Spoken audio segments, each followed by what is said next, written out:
But a very good afternoon. I'm Fundo Mabalani and you are watching the Week in Review. Let's take you to our first story of the day. The deadline to save Tshwane's much needed funds is looming. The city had to make submissions to convince the National Treasury not to stop millions in grants meant for development projects in communities around the capital city. Tshwane has to submit a comprehensive motivation to Treasury not to revoke the funds after the municipality failed to use its grant budget on pressing service delivery needs. A capital city on the brink of disaster, but its leaders failed to use funds that could change the situation. Tshwane has only used less than 40% of its grant budget on capital projects like infrastructure-related services. Residents shocked and disappointed at the underperformance and non-compliance. Yeah, because they don't live here where we are living. They don't understand what we are suffering about. I think they are struggling to plan. They must hire people who can plan this budget. I feel very, very bad because of that money. It's money for the people. It's not the money to keep in the office or the bank. If the grants are revoked, Tshwane could face a significant shortfall in urban development funding, and much needed infrastructure development to improve human settlements could simply fail. As the needs are glaring on the ground, the EFF accused the Tshwane DA-led multi-party coalition of undermining the plight of people in their townships. Check the attitude of the mayor of the DA currently in Tshwane. All the services that they are doing, cutting grass, cleaning roads and all that is in the affluent areas, mostly in Pretoria East, in Senshuron. Go to the cemetery in Harankua, go to the cemetery here in Mamelodi. There's no services, the street lights, the sewer spillage and all that. They can't do anything. For us, we are vindicated because we've been saying that there's no leadership here. You will only not spend that money as a grant because of lack of leadership. But if you have leaders who are interested in the lives of ordinary people, they were going to rush to spend that money. Part of that money, close to more than 100 million, is the money that was meant to deal with the informal settlement. Tshwane has over 200 informal settlements. The grants could help to develop these informal settlements. It's informal areas like these in the heart of townships around the capital city that are often in dire need of service delivery, especially infrastructure-related services. Now, the grants are freely available for Tshwane to use to resolve these issues, and months later, only a fraction of the money is used. And residents around the townships often bear the brunt of Tshwane's failure to spend this money. Each day is a lot of mud here, so there's no way we can go to school or pass. The cars can't even go through the roads. We're so struggling, sister, about this place. We don't have a water, we don't have anything. We just survive with a plan. Toilet, you can see it's outside and it is raining. You can't move here and it takes, it does not take. It's not right. As Tshwane struggles to turn the city's finances around and to restore service delivery, Tshwane Mayor Celia Brink could soon face a motion of no confidence for maladministration. These are the people who went on TV and complained that the reason why they can't deliver services in Tshwane is because they don't have money. Here is the money. Now Treasury wants the money back. And I feel sorry for those who still believe that the DA could bring changes. The motion of no confidence. We are now starting to engage with smaller parties and oppositions. He must go. I think the Auditor General report is going to make sure that he goes, because these are the symptoms of what we must expect on the Auditor General report. Tshwane could forfeit more than 600 million rand in grant funding, a huge blow for service delivery needs and promises to restore the dignity of millions of residents in the capital city. Patricia Fasage, SABC News in Pretoria. The Department of Water and Sanitation is working on amending the National Water Act and Water Services Act to redress historic socio-economic imbalances. The department says it has identified some material and consequential gaps that have hampered service delivery and transformation within the sector. With public participation at the centre, the department held a conference in Bloemfontein to deliberate on amendments of the two legislations. In the near future, government will treat water not as a natural product but a high-value commodity. This means accountability and compliance will be tightened, License systems will be introduced to service providers and they will be closely monitored. The aim is to protect strategic resources of water areas, but a thorough public participation with stakeholders is key. So the bill will further make provisions for the prohibition of trading in water use entitlements between private individuals, with the results that any water use entitlement which is no longer required by the licensee must revert to the department. Farmers say the Act needs immediate amendment as it will affect food security. The controlled areas need to be protected. The controlled areas is where a lot of rainfall is falling, and those are the areas that are producing the water for our country, a large percentage of the water for our country. Now they say the controlled areas are about 9% of South Africa. Well, 16% of South Africa, only 16% of South Africa's surface area is viable for arable production. Activists say historic storages of water such as dams should be protected and infrastructure should be upgraded to better the distribution of water. It's difficult now to come up with new resources, water resources. Very difficult. You have to apply, you have to all this. You can identify. I'm speaking in terms of we have already identified 5 areas where we can build new resources, new dams. But it's very difficult when you go to the Department of Water to put that into practice. Municipalities have been identified as the culprit in misusing water, and the department says there is an increasing list of criminal cases against those who are going overboard in water usage. And we will be taking and assessing the nature in which users are not complying. And then we can be able to act and react on those particular.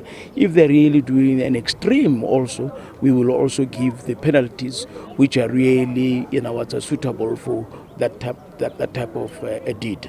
The bill comes at a time where many municipalities in the country owe water boards millions of rands.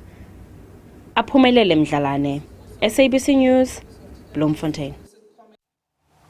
The debate on this year's State of the Nation address did not only tackle challenges facing South Africans, but was also used for electioneering. Those in the opposition benches were critical of government, while the ruling party defended itself, citing gains made in the 30 years of democracy. It was Ramaphosa's last State of the Nation address for the 6th administration. The country is soon going to the polls on a date he is yet to announce. Political parties used the opportunity to lure voters, with the ANC listing its achievements. It has changed a situation where every DG was a white male in 1994. It has changed the reality where every judge was a white male, where every mayor was a white male. The cadre development has changed that reality. So, run to court, do everything, but the reality of the matter is, we will do it. Others criticized Ramaphosa for the slow economic growth, lack of energy supply, rampant corruption, and high levels of crime. The DA has threatened action if the ANC fails to abide by the Constitutional Court ruling on cadre deployment. If they try and subvert the rule of law, we will make sure that they are jailed for contempt of court in exactly the same way that Mr. Zuma was. Some parties urged voters to think carefully when marking their ballot papers. Let us not pull wool over our people's eyes and pretend that the ANC is the only party that can protect South Africa and do what is best for her. The ANC only serve ANC. The ACDP used the platform to attack ANC policies, ranging from its support of the LGBTQI+ community and its stance on the Israel-Palestine conflict. ANC, you have gone too far. You have invited the curse on yourself and you are going to get it. After listening to the criticism for 2 days, Ramaphosa responded. One of the achievements he listed is the role South Africa is playing in speaking up for the people of Palestine.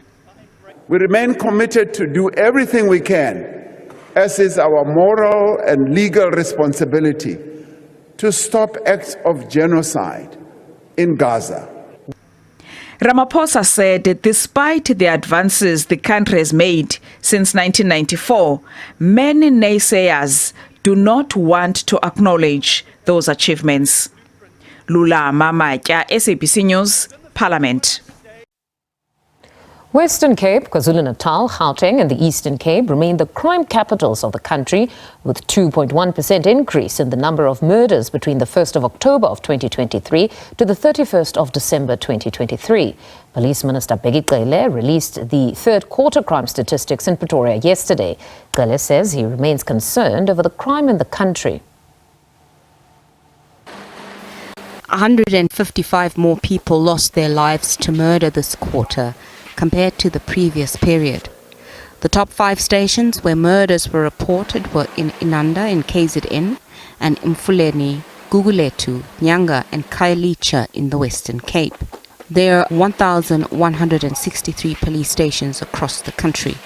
Gang violence, mob justice and general misunderstandings were the contributing causes of the murders.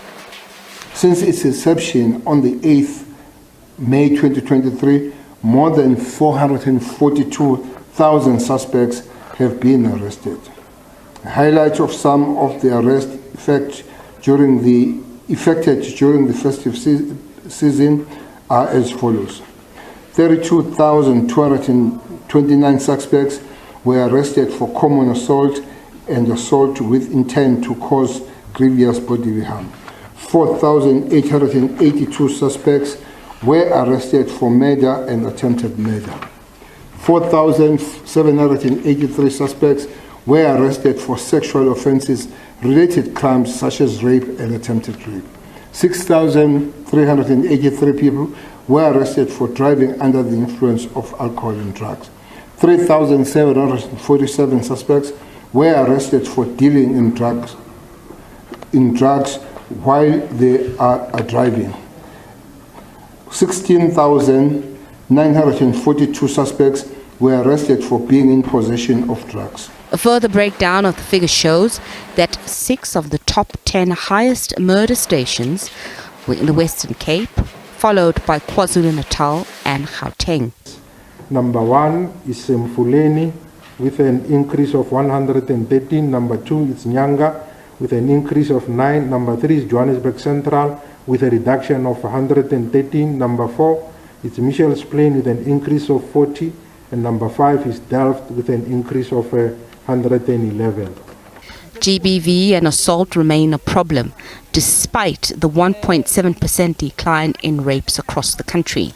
More than 2,400 suspects raids led to 4,264 suspects being arrested for GBVF-related crimes such as rape and sexual assault. In the life imprisonment category, 112 life sentences were handed down to 89 rapists and GBVF perpetrators. With the crime stats painting a grim picture of the state of the country, Police Minister Bheki Cele concedes that trust in the police by the public has declined. Nozintombi Mia, SABC News. The Special Investigating Unit says more than R1 billion has been looted from the National Lottery Fund. The SIU, Hawks as well as the NPA updated MPs on the investigations, saying they were making progress in ensuring that the perpetrators are brought to book. Ongoing investigations by the SIU indicate that staff and the former board of the NLC have siphoned off at least R1.4 billion from the fund. In phase 1, we did report that it's about 279.7 million. In phase 2, it's 246.6 million. Phase 3, that's where now the concentration of allegations are. We're looking at 905.9 million. but it's 1.4 billion rand that should be allocated to the poorest of the poor in South Africa. And I think that must be underscored in the work that needs to be done in order to ensure that justice is carried out to the perpetrators. Motibi says it is a web of criminality with syndicates involved, and the perpetrators thought they will never be caught out. Former board members are the main culprits. The niece resigned from the company and he take over the company which received the money from which was meant for Marikana community. However, the new NLC board says the organization is turning the tide and they are working closely with the SIU and Hawks to end corruption. This is the new board, because sometimes when I listen to the comments here and they say the board, it almost sounds as if this current board is responsible for some of these things. We are responsible for uncovering what has gone wrong. MPs lauded the work of the SIU, NPA and Asset Forfeiture Unit. This committee is determined that we see the criminals prosecuted.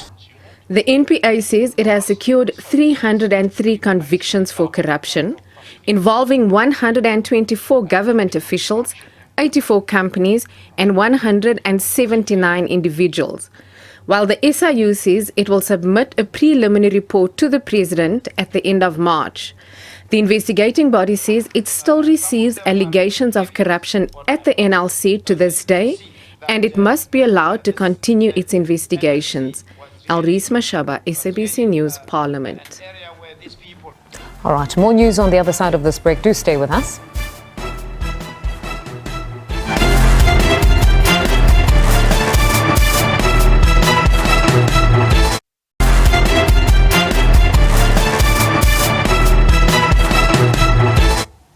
Welcome back. Thank you very much for staying with us. Now, economists say South Africa is failing to appeal to major international funds and other institutional investors, despite the country's attractive investment opportunities. Experts say South Africa's foreign policy is among factors discouraging international investors, leading to a decline or reluctance to invest in the country. Foreign investors have accelerated their selling of local equities and bonds in the past 10 years. In the meantime, economists wait with bated breath for Finance Minister Enoch Godongwana's speech next week, which will talk to the country's fiscus consolidation. South Africa has raised over 1.2 trillion rand in investments in the past 5 years. This was done through the annual investment conference that President Cyril Ramaphosa hosted in the country.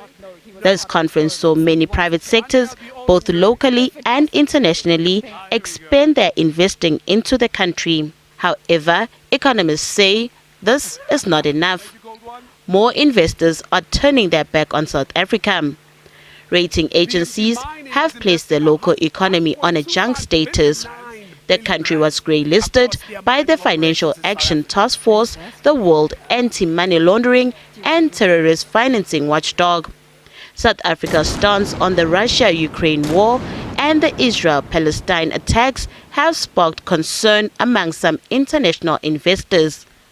Now, today, and really since 1994, every country in the world has wanted to deal with us.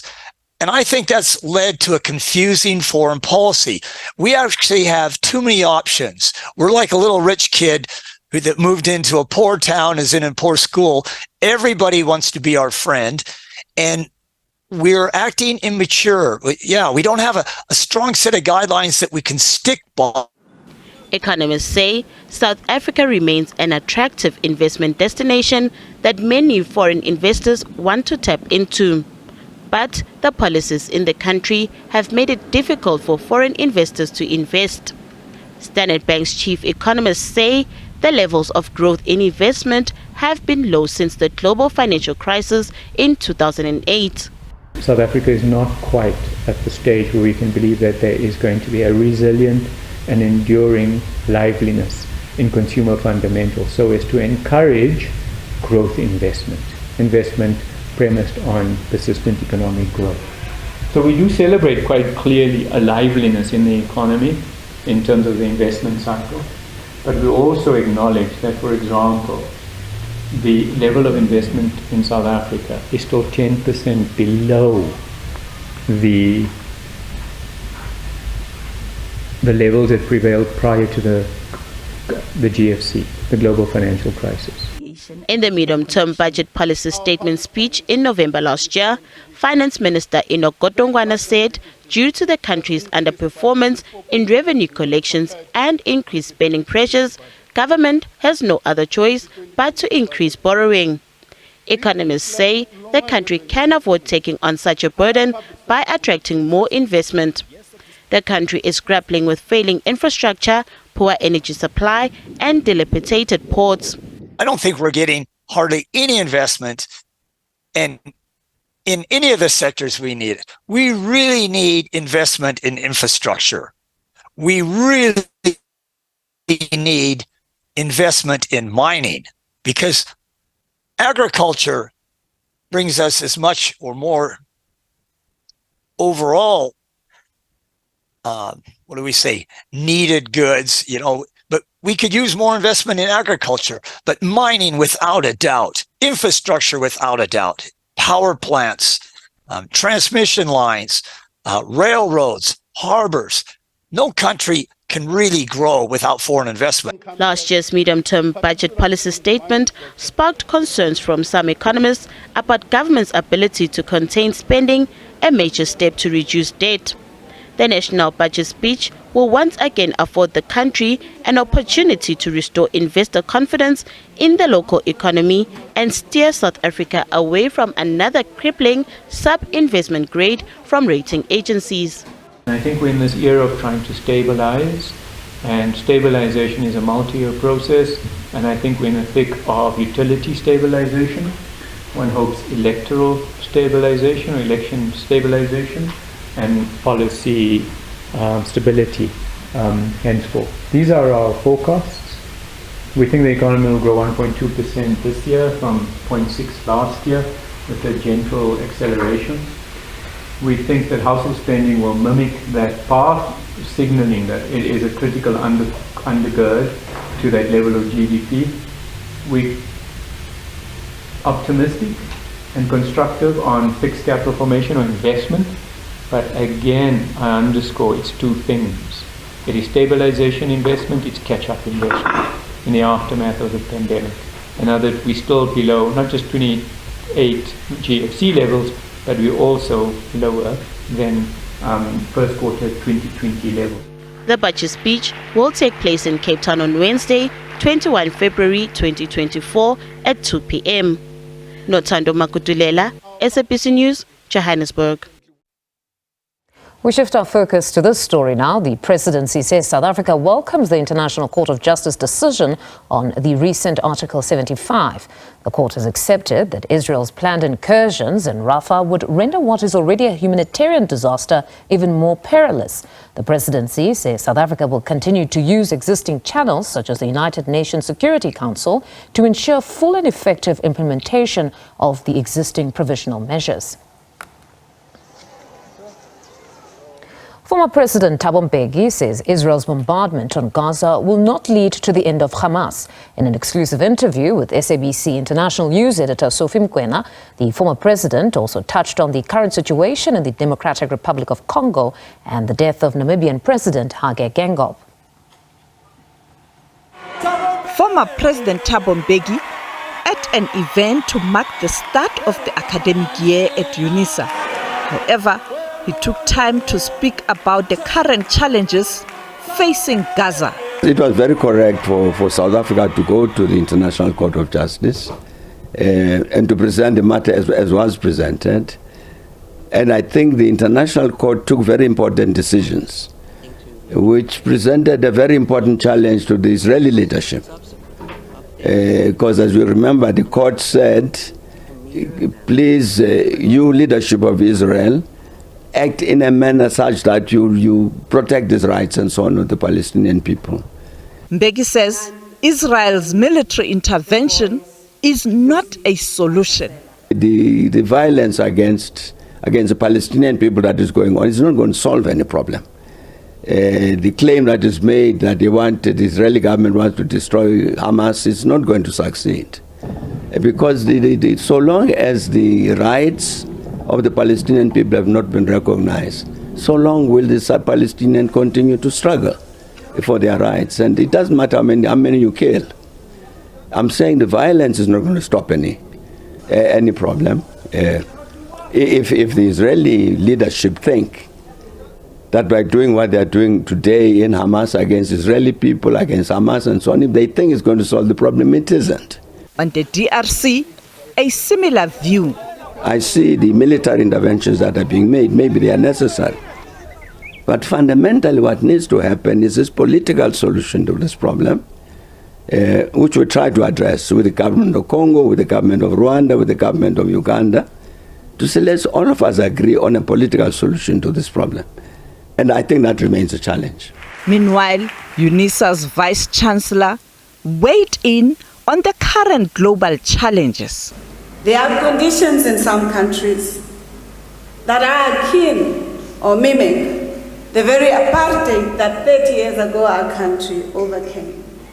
It is the duty of universities such as UNISA to be at the center of the imagination of solutions to creating peace, to embodying this call, a radical call, that our first democratic leader, President Mandela, echoed.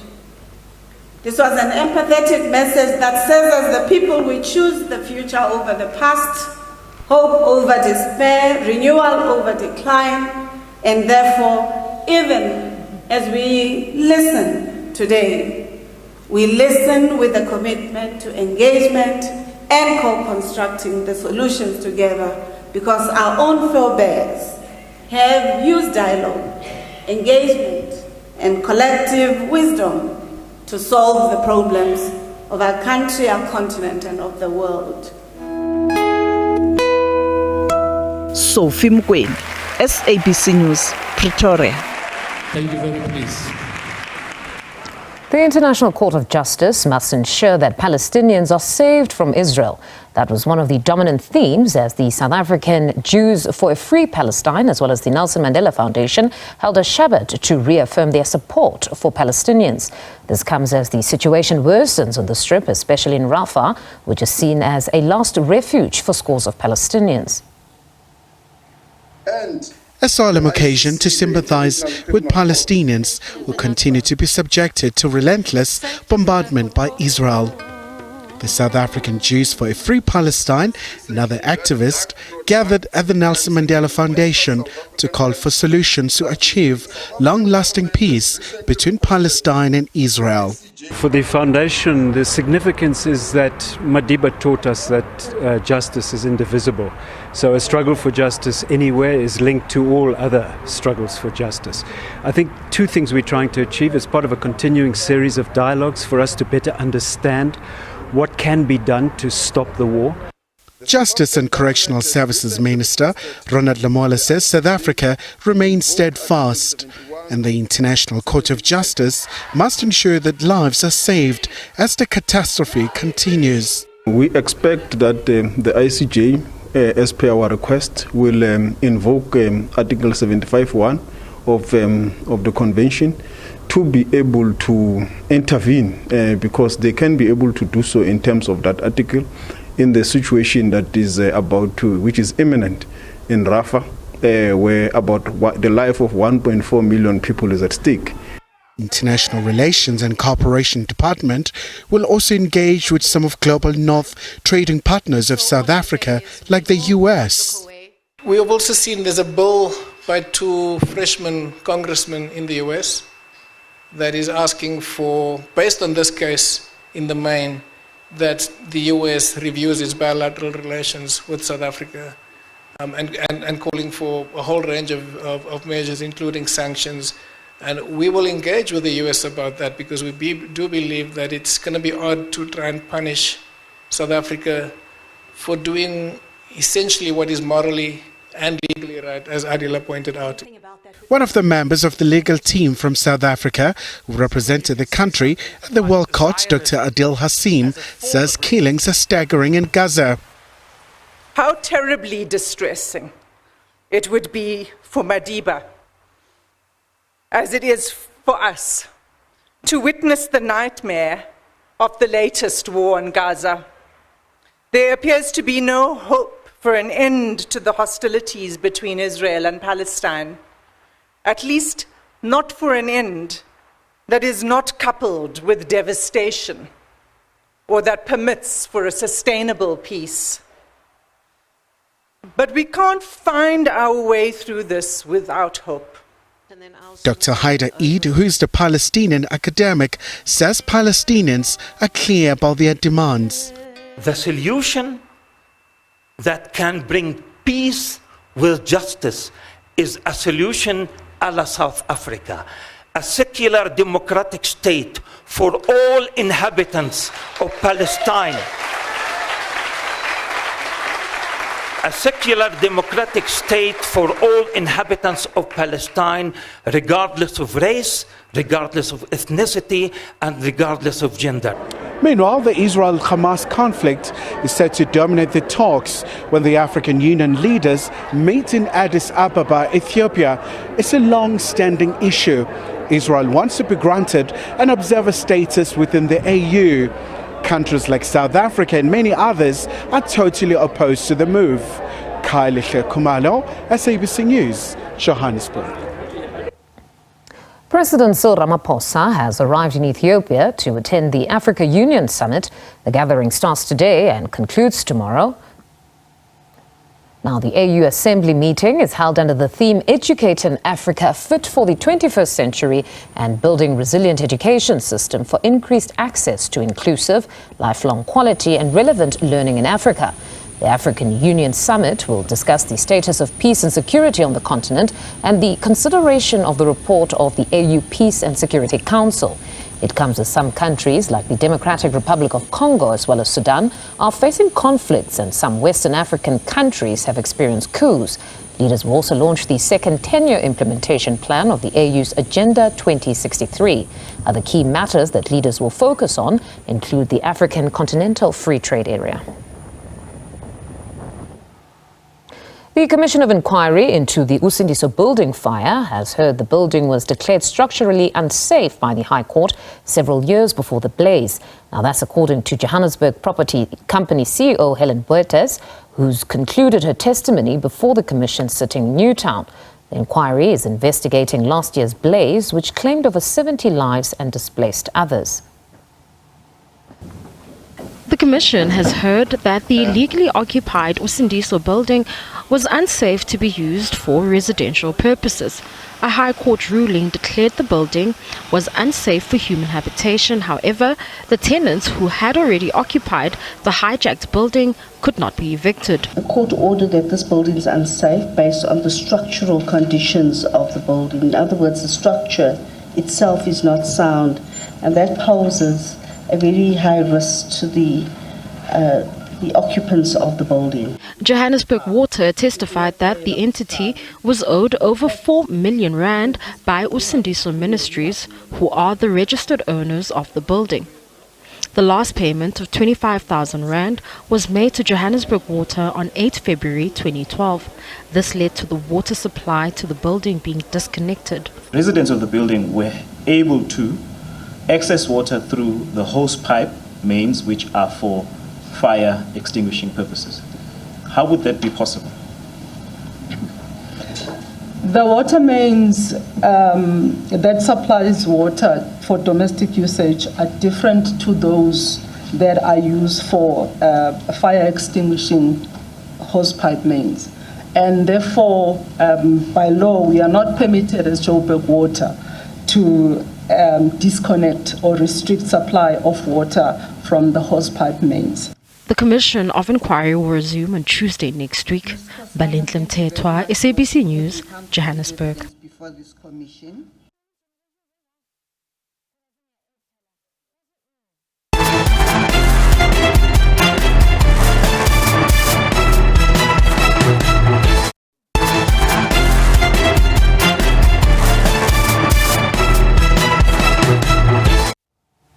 Welcome back. Thank you very much for staying with us. In news abroad, former U.S. President Donald Trump will now stand trial in his New York State criminal hush money case, with a jury selection due to start on March 25th in Manhattan.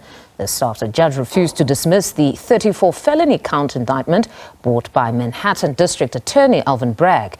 The case relates to hush money payments made to adult film actress Stormy Daniels in the run-up to the 2016 elections. The 77-year-old Republican frontrunner for president in 2024 asked the presiding officer to throw out the entire case, but it took Judge Tshwane Merchant less than 10 minutes to deny his request and set a trial date for March 25th. The first time a former president will stand trial on criminal charges in U.S. history, and one who continues to argue he's done nothing wrong. Everything that I've heard and read, even from legal scholars, said there's absolutely no case here. It's not a crime. This is not a crime. And when you look at what's going on outside of the streets, where violent crime is at an all-time high, I think it's it's a great double standard. The other thing, this case could have been brought 3 years ago. There is no case. They decided not to bring it. The district attorney, Bragg, didn't want to bring it. He said he doesn't want to bring this case. But it's not a crime. We're here for something that is not a crime. Nobody's ever seen anything like it. What it is election interference. Trump earlier pleaded not guilty to the charges, one of several cases he faces, including 2 federal indictments brought by special counsel Jack Smith in relation to his alleged mishandling of classified documents after leaving office and his efforts to subvert the outcomes of the 2020 election that he lost to incumbent Joe Biden.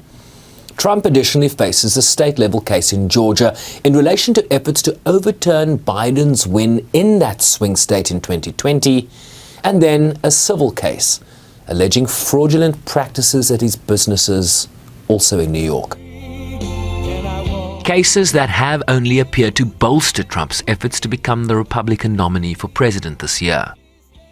This is just a way of hurting me in the election because I'm leading by a lot. We're leading by numbers that nobody's ever seen before. And they figured this is their way of cheating this time. Last time they had a different way. This time they have something that's really down and dirty that frankly, no country does other than a third world country, a banana republic. So we're going to do our process. They want to rush it because they want to get it desperately before the election. And if it goes before the election, that's what they want to do. They don't care. After the election, they wouldn't have brought this except for the fact, no way, except for the fact I'm running for president and doing well. On a separate matter, Trump petitioned the Supreme Court this week to intervene in his efforts to claim broad immunity in his federal election subversion case after a Washington, D.C. appeals court last week rejected that bid to claim such immunity for acts committed while in office. Prosecutors argue that the national interest in resolving those charges by moving to trial is compelling, given that Trump is again running for the White House. Sherwin Briceby's SABC News, New York. Meanwhile, the former U.S. president has also been ordered to pay more than $350 million in penalties. This is for fraudulently inflating his net worth and assets. In a pre-trial summary judgment issued last September, New York Supreme Court Judge Arthur Engoron already found Trump, his 2 adult sons, and top company executives liable for fraud and has now handed down the penalties imposed in that regard. While Trump is now on the hook for more than $350 million in penalties, his adult sons, Donald Jr. and Eric Trump, are also liable for amounts in excess of $4 million each. Former Trump Organization executives Alan Weisselberg and Jeffrey McConey were also found liable. The judge ordered financial penalties in excess of $350 million for the former president and his Trump Organization. He barred Trump and his sons from serving as officers or directors of any New York corporation or legal entity for 3 and 2 years respectively. Permanently barred the 2 former executives from serving in the financial control function of any New York corporations. Trump is barred from applying for loans from any New York financial institution for 3 years, while the judge reasserted his appointment of an independent monitor and compliance director to oversee Trump's businesses. In his ruling, Judge Ngoran wrote that Trump and his co-defendants were incapable of admitting the error of their ways, citing their complete lack of contrition and remorse that he described as bordering on the pathological. This was the New York Attorney General when she announced the lawsuit. Claiming you have money that you do not have does not amount to the art of the deal. It's the art of the steal. And there cannot be different rules for different people in this country or in this state. And former presidents are no different.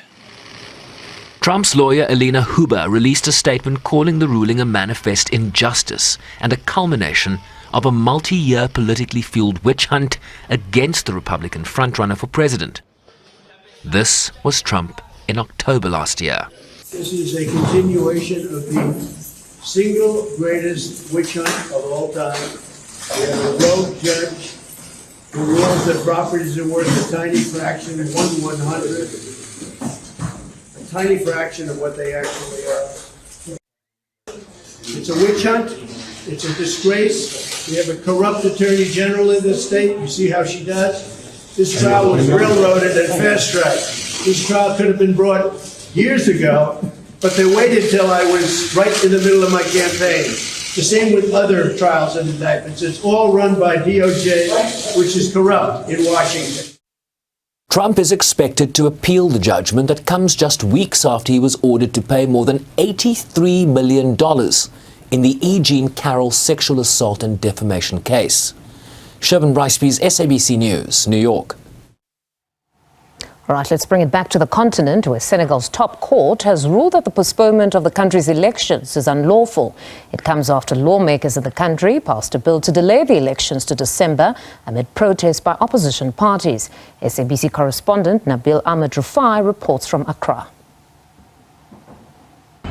Senegal's Constitutional Council says the decision to postpone the country's election from February to December is unconstitutional. The council has cancelled the order issued by President Macky Sall to delay the election, which was also approved by the country's lawmakers. The opposition and its supporters have welcomed the decision. The Constitutional Council also acknowledged that it wasn't feasible to hold elections on February 25, which was the date identified before the polls were postponed, but it has urged the country's Electoral Commission to take steps to organize polls as soon as possible.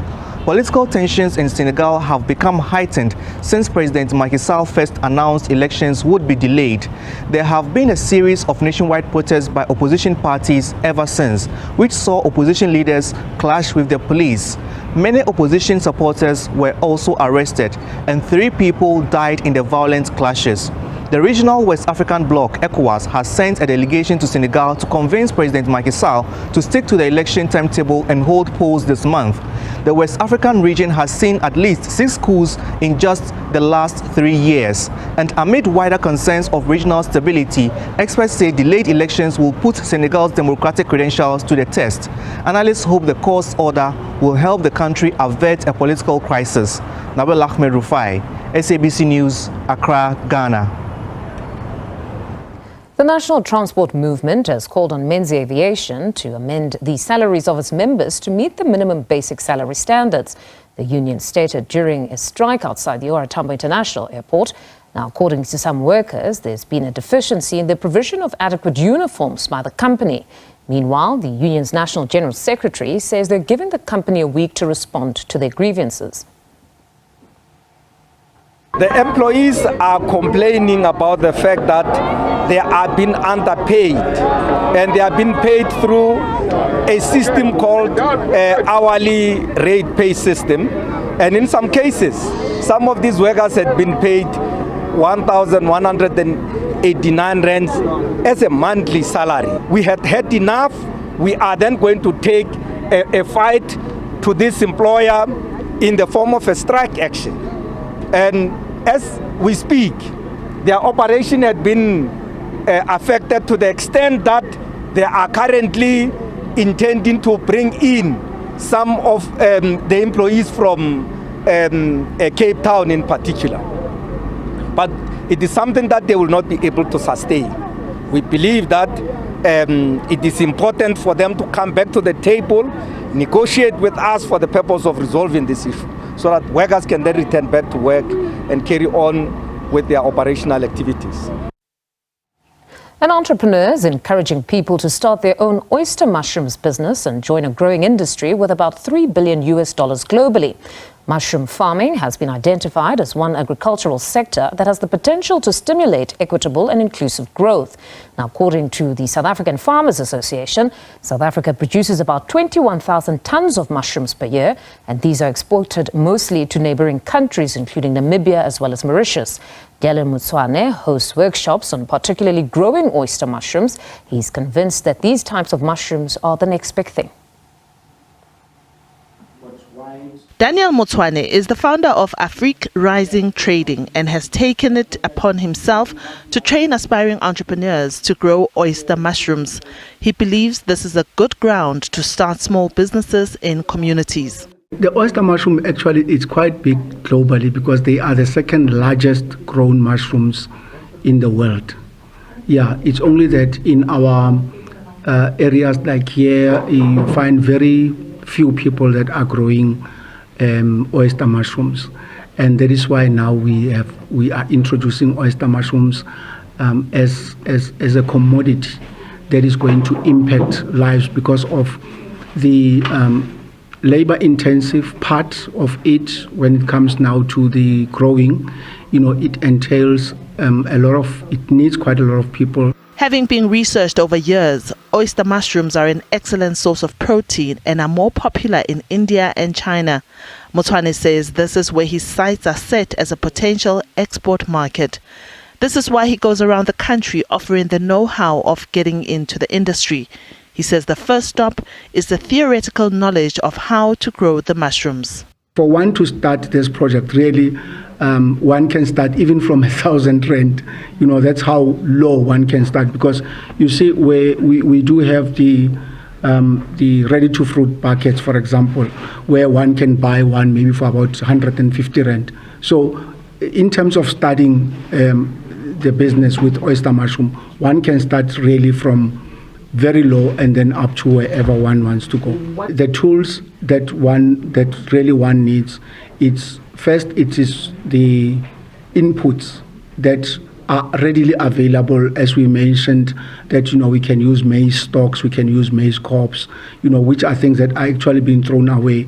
The other thing that is being used, as you can see maybe on the race, the coconut pit or the coconut quiet. So the people throw away coconut. If you go around town, you see people having coconut, and then we take those, and then with that we can then create a growing medium. So that's the lovely thing about oyster mushrooms, where one is sitting at home and not knowing what they can do. They can come onto our program, and then we capacitate them, to grow these mushrooms. According to Tshwane, this group will go back home and study the notes. Then will start growing their own mushrooms, first for home consumptions. After that, they will be taught on how to commercialize the project into viable small businesses. In terms of their communities, what we always ask them to do is to go home, group themselves, work together, form cooperatives, so that they can be able to grow commercially, because we have secured the partners, the funding partners that are coming on board to come and fund the project.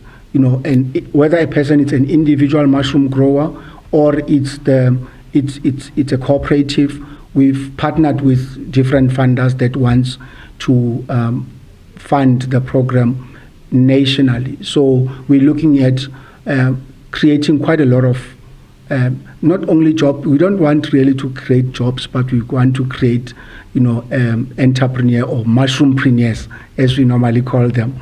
Yeah. Diabo Seto, SABC News, Johannesburg. And that's where I leave it for today. We're back tomorrow. Enjoy your afternoon further.